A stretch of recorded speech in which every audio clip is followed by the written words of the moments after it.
Assalamualaikum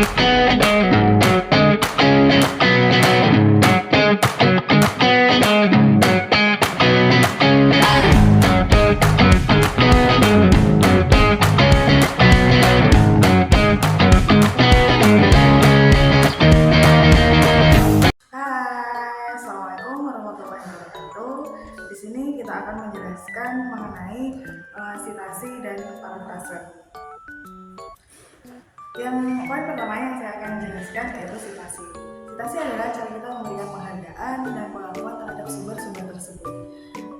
Citasi itu seperti surat izin untuk menggunakan ide atau informasi orang lain.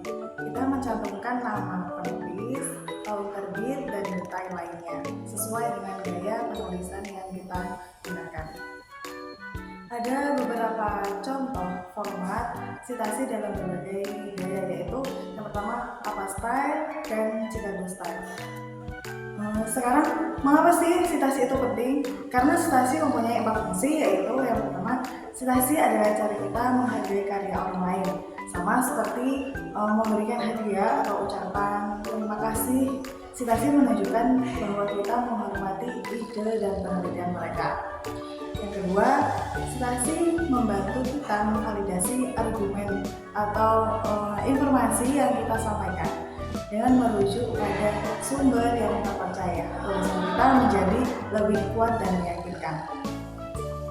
Yaitu yang ketiga, citasi memudahkan pembaca untuk mencari sumber asli jika mereka ingin mempelajari lebih lanjut, seperti memberikan peta harta karun bagi para pembaca yang penasaran akan sumber tersebut.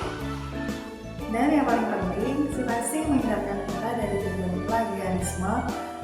Plagiarisme adalah tindakan mencuri ide atau informasi orang lain tanpa izin. Dengan melakukan citasi yang benar, kita menunjukkan bahwa kita jujur dan bertanggung jawab dalam menulis. Teknik sintasi. 1. Gaya pilih sintasi yang sesuai. APA, MLA, Chicago, dan lain-lain. 2. Cantumkan informasi sumber seperti nama penulis, tahun publikasi, judul, dan halaman jika ada. 3. Gunakan tanda kutip untuk kutipan langsung. 4. Pastikan konsistensi dalam format sintasi. Contoh sintasi. Gaya apa? 1. Kutipan langsung. Perubahan iklim adalah tantangan global yang memerlukan sintasi segera. Atau Smith 2020 halaman 15. 2. Kutipan tidak langsung. Menurut Smith, perubahan iklim merupakan masalah global yang harus segera diatasi. Gaya MLA. 1. Kutipan langsung. Perubahan iklim adalah tantangan global yang memerlukan solusi segera. Atau Smith 15. 2. Kutipan tidak langsung. Smith menyatakan bahwa perubahan iklim adalah masalah serius yang membutuhkan tindakan cepat. 15. Saya di sini akan menjelaskan pengertian dan fungsi parafrase. Pengertian parafrase adalah proses mengungkapkan kembali ide atau informasi dari sumber asli dengan menggunakan kata-kata sendiri tanpa mengubah makna atau pesan yang disampaikan. Parafrase bertujuan untuk menyajikan informasi dengan cara yang lebih mudah dipahami atau disesuaikan dengan konteks tertentu. Jadi, parafrase itu seperti menerjemahkan ide atau informasi dari sumber lain ke dalam bahasa kita sendiri. Tujuannya bukan cuma mengganti kata-kata dengan sinonimnya, tapi benar-benar memahami inti informasinya dan menuliskannya kembali dengan cara yang lebih mudah dicerna atau sesuai dengan gaya bahasa kita. Selanjutnya adalah tujuan dari parafrase. Yang pertama yaitu menghindari plagiarisme dengan tidak menyalin teks secara langsung. Plagiarisme adalah tindakan menjiplak karya orang lain. Dengan parafrase, kita menunjukkan bahwa kita memahami informasi tersebut dan tidak hanya menyalinnya. Parafrase membantu kita menghargai karya orang lain dan menjaga integritas akademik. Yang kedua, memudahkan pemahaman dengan menyederhanakan bahasa yang kompleks. Terkadang sumber asli menggunakan bahasa yang sulit dimengerti.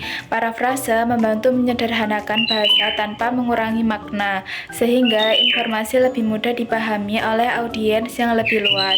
Dengan parafrase, kita dapat menyesuaikan gaya bahasa agar sesuai dengan target pembaca kita. Yang ketiga, yaitu menyesuaikan informasi dengan gaya penulisan sendiri. Setiap penulis memiliki gaya penulisan yang unik.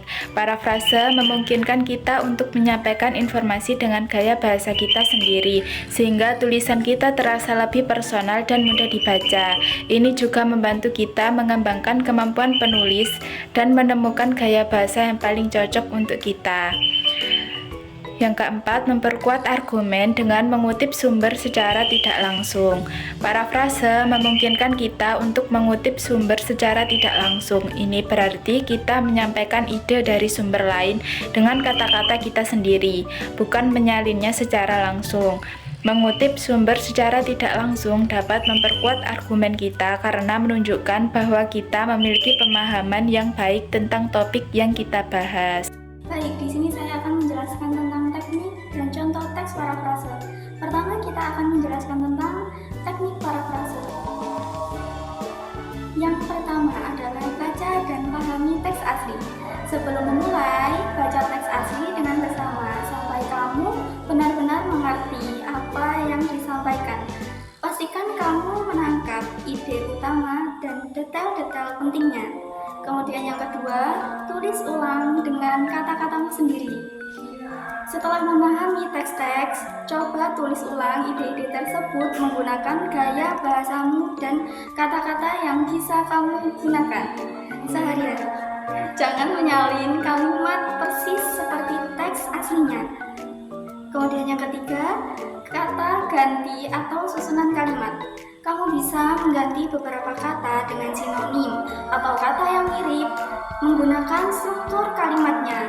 Misalnya, jika teks asli menggunakan kalimat pasif, kamu bisa mengubahnya menjadi kalimat aktif atau sebagainya. Kemudian yang keempat, jaga makna tetap sama.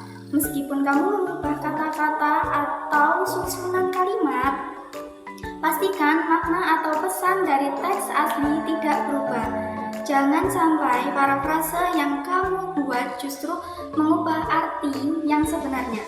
Kemudian yang kelima, tetap cantumkan sumber aslinya. Meskipun teks sudah diubah dengan kata-katamu sendiri, jangan lupa untuk mencantumkan sumber aslinya. Ini penting untuk menghargai penulis asli dan menghindari plagiarisme. Berikut contoh dari teks plagiarisme. Perubahan iklim merupakan ancaman serius bagi kelangsungan hidup manusia dan ekosistem di seluruh dunia. Kita dapat mengubah dengan kata yang hampir serupa, yaitu perubahan iklim adalah masalah besar yang bisa membahayakan kehidupan manusia dan merusak lingkungan di seluruh dunia. Dengan cara ini, kamu bisa menyampaikan ide yang sama dengan bahasa yang lebih mudah dipahami, tanpa kehilangan makna. Baik, sekian dari kelompok kami. Apabila ada kurang dan lebihnya, kami mohon maaf. Wabillahi taufiq wal hidayah, wabillahi wal inayah. Wassalamualaikum warahmatullahi wabarakatuh.